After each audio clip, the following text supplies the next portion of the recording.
সবাইকে স্বাগত। জেলার সংবাদের সাথে রয়েছে দোলা ডলরেস। শুরুতেই জানাবো সংবাদ শিরোনাম। নারায়ণগঞ্জের সোনারগাঁয়ে গ্যাস সিলিন্ডার বিস্ফোরণ, নারী শিশু সহ একই পরিবারের 5 জন দগ্ধ।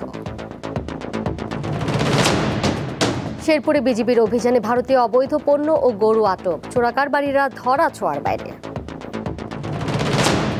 ক্লাস পরীক্ষা এখনও স্বাভাবিক হয়নি, চট্টগ্রাম বিশ্ববিদ্যালয়ে প্রক্টোরিয়াল বডির পদত্যাগ দাবিতে বিক্ষোভ।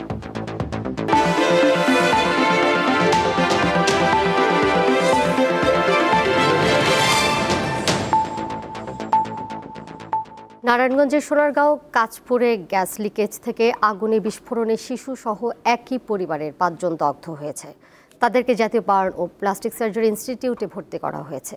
বৃহস্পতিবার সকালে কাঁচপুর বিসিক পুরান বাজার এলাকায় শেখ ফরিদের 3তলা ভবনের নিচ তলায় এই দুর্ঘটনা ঘটে। মানব চৌধুরী ও তার স্ত্রী এবং 3 মেয়ে মুন্নি, তিন্নি ও মৌরি দগ্ধ হয়েছে। ভবনটির নিচতলায় ভাড়া থাকে পরিবারটি।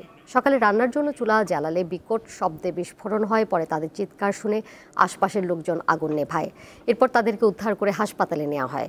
ফায়ার সার্ভিসের কর্মকর্তারা জানিয়েছেন, গ্যাস সিলিন্ডারের লিকেজ থেকে জমে থাকা আগুনে বিস্ফোরণ হয়। এতে একই পরিবারের 3 শিশু সহ 5 জন দগ্ধ হয়েছে।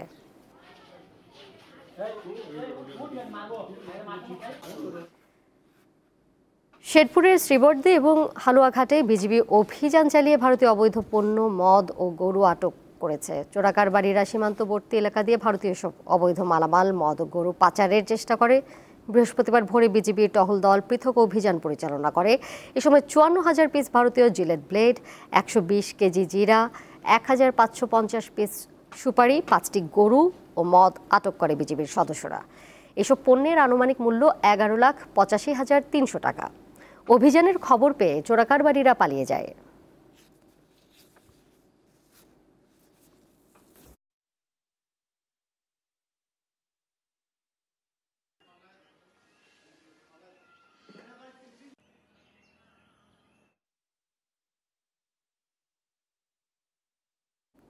এবারে গুড নাইট ডেঙ্গুর সুরক্ষা।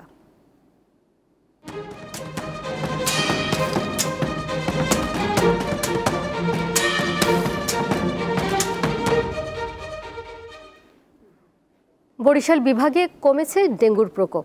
অবশ্য এরই মধ্যে মারা গেছেন 19 জন। চিকিৎসকরা বলছেন, ডেঙ্গুতে আক্রান্তের হার কমে এলেও ঝুঁকি পুরোপুরি কাটেনি।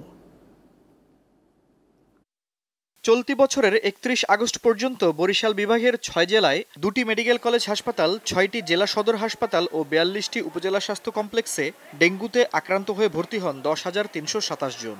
এর মধ্যে 10,000-এর বেশি রোগী সুস্থ হয়ে বাড়ি ফিরেছেন। বেসরকারি হাসপাতালে চিকিৎসা নেওয়া রোগীর তথ্য নেই সরকারি দপ্তরে। চিকিৎসকরা বলছেন, আক্রান্তের হার কমে এলেও ঝুঁকি এখনো রয়েছে। 99% রোগী বেশ ভালো ম্যানেজমেন্ট নিয়েই যাচ্ছে। 2-1টা রোগী একটু খারাপ হচ্ছে, তারা আসলে প্রথম থেকেই খারাপ আর কি, ডেঙ্গু শক সিনড্রোম যেটা, সেটাই। এছাড়া বাকি মোটামুটি ভালোই চলছে। ডেঙ্গু রোগী যারা আমাদের এখানে হাসপাতালে আসে, তাদেরকে আমরা সবসময়ের মতোই আমরা যথাযথ চিকিৎসা এবং যেটা নিয়ম অনুযায়ী চিকিৎসা আমাদের চিকিৎসকরা সেভাবে দিচ্ছেন এবং রোগীরা চিকিৎসা পাচ্ছেন। রোগ যাতে না হয় সেক্ষেত্রে প্রিভেনশনের জন্য সবার সহযোগিতা আমাদের প্রয়োজন। আমরা জানি এই মশাগুলো সাধারণত আবদ্ধ পানি এবং যেখানে স্বচ্ছ পানি সেইখানে হয়, সেই পানিগুলোকে যাতে রীতিমতো পরিষ্কার করি। মশার যদি কোনো ব্রিডিং সাইট থাকে, আবাসস্থল থাকে, সেইগুলোকে ধ্বংস করি। যার জন্য সরকারিভাবে যে কার্যক্রমগুলো নেওয়া হয়েছে সেখানে যেন সকলের সম্পৃক্ততা থাকে, সেইটাই আমি সবাইকে অনুরোধ। রোগী ও তাদের স্বজনরা হাসপাতালে চিকিৎসা সেবার মান উন্নয়নের দাবি জানান। আমাদের সরকারি হাসপাতাল থেকে বলছে তারা এটা পারবে না, তারা বলছে বরিশালে আসছে, তো আমি বরিশাল আসলাম। গৌরনদী স্বাস্থ্য কমপ্লেক্সে 4 দিন ছিলাম। ওই জায়গায় এই জায়গায় এপার করছে, তো এই জায়গায় এসে একটু ভালো হয়েছে।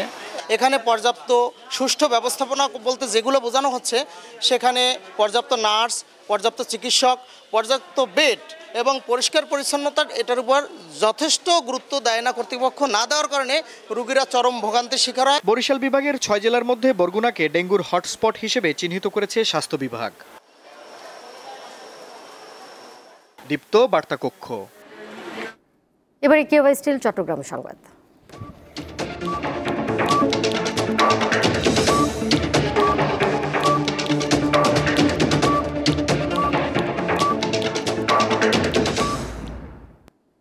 এখনও পুরোপুরি স্বাভাবিক হয়নি চট্টগ্রাম বিশ্ববিদ্যালয়ের পরিস্থিতি। এদিকে বিশ্ববিদ্যালয়ের প্রক্টোরিয়াল বডির পদত্যাগের দাবিতে আন্দোলনে নেমেছে অধিকার সচেতন শিক্ষার্থীরা। সন্ধ্যা 6টার মধ্যে পদত্যাগ না করলে কঠোর আন্দোলনের হুঁশিয়ারি দিয়েছেন তারা। এ সময় 7 দফা দাবি পেশ করে শিক্ষার্থীরা। সংঘর্ষে আহতদের তালিকা প্রকাশ এবং প্রক্টোরিয়াল বডির প্রকাশ্যে ক্ষমা চাওয়া ও পদত্যাগ তাদের মূল দাবি। এর আগে সকালে প্রক্টর ও সহকারী প্রক্টরের পদত্যাগ চেয়ে মিছিল করেছেন বিশ্ববিদ্যালয়ের শিক্ষার্থীরা। অবশ্য আগামী 7 সেপ্টেম্বর থেকে পুরো দমে ক্লাস ও পরীক্ষা চালুর ঘোষণা দিয়েছে বিশ্ববিদ্যালয় প্রশাসন। বৃহস্পতিবার ক্লাস খোলা থাকলেও শিক্ষার্থীরা তাতে অংশ নেয়নি।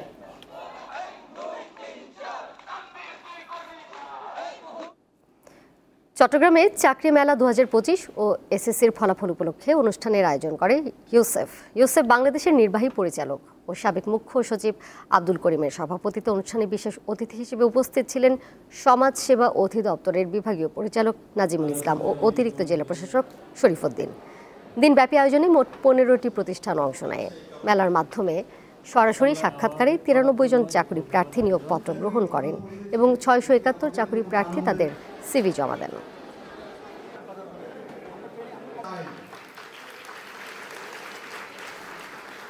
জাহাঙ্গীরনগর বিশ্ববিদ্যালয় কেন্দ্রীয় শিক্ষার্থী সংসদ জাকসু নির্বাচনের 7ম দিনের মতো প্রচারণা চলছে। বৃহস্পতিবার সকাল থেকে অন্যান্য দিনের মতো ক্যাম্পাসে প্রচার শুরু করেন প্রার্থীরা। প্রচারণার অংশ হিসেবে প্রার্থীরা ক্যাম্পাসের বিভিন্ন এলাকায় ভোটারদের সাথে কুশল বিনিময় ও লিফলেট বিতরণ করে ভোট চান। প্রার্থীরা শিক্ষার্থীদের নানা সমস্যার কথা শুনছেন এবং সমাধানের আশ্বাস দিচ্ছেন। আগামী 11 সেপ্টেম্বর জাকসু নির্বাচন অনুষ্ঠিত হবে। 11,919 জন শিক্ষার্থী ভোটাধিকার প্রয়োগ করবেন। ভিপি পদে 10 জন, জিএস পদে 9 জন সহ মোট 179 জন প্রার্থী প্রতিদ্বন্দ্বিতা করছেন। এদিকে রাজশাহী বিশ্ববিদ্যালয় কেন্দ্রীয় ছাত্র সংসদ রাকসু নির্বাচনে আজ থেকে শুরু হয়েছে মনোনয়নপত্র দাখিল। চলবে 7 সেপ্টেম্বর পর্যন্ত। সকাল 9টা থেকে বিকাল 5টা পর্যন্ত রাকসুর কোষাধ্যক্ষের কার্যালয়ে মনোনয়নপত্র দাখিল কার্যক্রম চলে। এই নির্বাচনে হল সংসদ ও সিনেট ছাত্র প্রতিনিধি পদে মোট 479টি মনোনয়নপত্র বিতরণ করা হয়েছে। এর মধ্যে কেন্দ্রীয় ছাত্র সংসদে 395টি এবং সিনেট প্রতিনিধিতে 84টি মনোনয়ন বিতরণ করা হয়। এছাড়াও হল সংসদ নির্বাচনে 754টি মনোনয়নপত্র বিতরণ করা হয়েছে। প্রার্থীদের তালিকা প্রকাশ করা হবে 10 সেপ্টেম্বর, মনোনয়নপত্র প্রত্যাহার 13 সেপ্টেম্বর এবং প্রার্থীদের চূড়ান্ত তালিকা প্রকাশ করা হবে 14 সেপ্টেম্বর। ভোট গ্রহণ অনুষ্ঠিত হবে 25 সেপ্টেম্বর।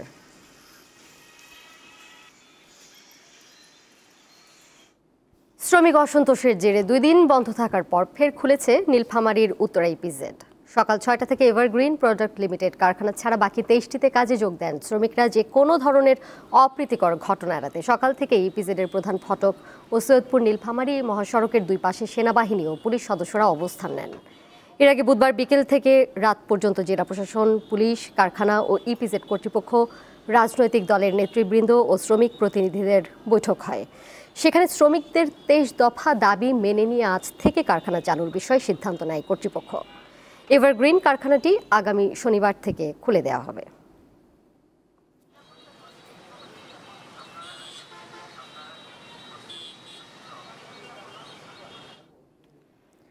খাগড়াছড়িতে সাম্প্রদায়িক সম্প্রীতি প্রতিষ্ঠা, সন্ত্রাসবাদ প্রতিরোধ এবং সামাজিক সমস্যা নিরসন শীর্ষক আলোচনা সভা অনুষ্ঠিত হয়েছে।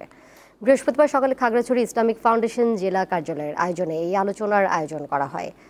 খাগড়াছড়ি জেলা প্রশাসনের সম্মেলন কক্ষে সাম্প্রদায়িক সম্প্রীতি প্রতিষ্ঠার লক্ষ্যে অনুষ্ঠিত সভায় ইসলামিক ফাউন্ডেশন খাগড়াছড়ির উপপরিচালক মোহাম্মদ আনোয়ার কবির সভাপতিত্ব করেন। প্রধান অতিথি হিসেবে উপস্থিত ছিলেন জেলা প্রশাসক এবিএম ইফতেখারুল ইসলাম খন্দকার। এছাড়া বিভিন্ন মসজিদের ইমাম, আলেম ওলামাগণ এতে অংশ নেন।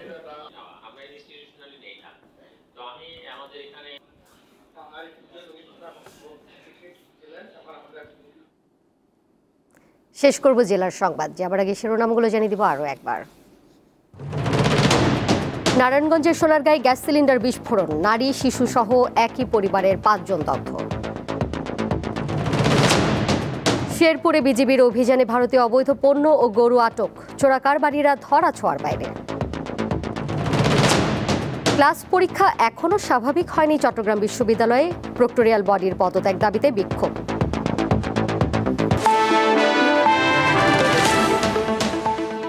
আর এই ছিল এখনকার মতো।